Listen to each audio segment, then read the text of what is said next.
Paris prend des airs de port quimpérois grâce au salon nautique qui se tient actuellement à la porte de Versailles.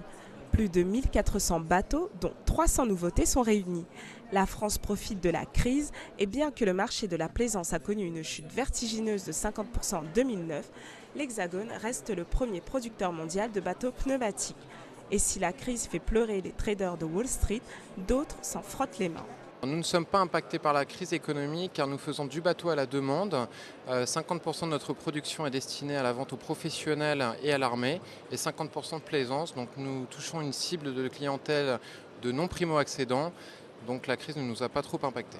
Nul besoin d'un coup de pouce de l'État pour secourir l'industrie nautique. Des prêts avantageux sont mis en place pour stabiliser les ventes.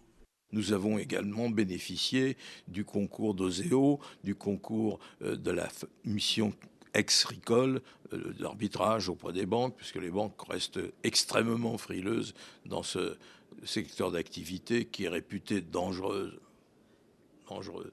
De ce côté-là, on a eu des aides, mais nous n'avons pas eu de prime à la casse comme dans l'automobile. Nous n'avons pas eu ce genre d'aide-là.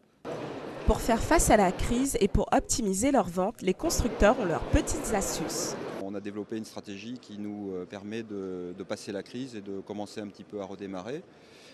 Alors ça passe par quoi? Ça passe par une réponse pertinente en matière de produits, c'est-à-dire des bateaux qui correspondent vraiment aux besoins du marché, avec une politique de prix donc très étudiée.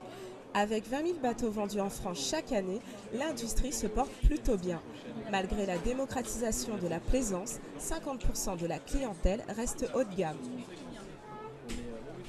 Dans ce cadre-là, oui, ça touche une clientèle très luxueuse et qui a déjà un certain potentiel de pouvoir d'achat très important. La crise aura donc eu un effet positif sur le secteur, mais restons prudents, seul le bilan des salons d'automne donnera une vision ancrée pour 2010.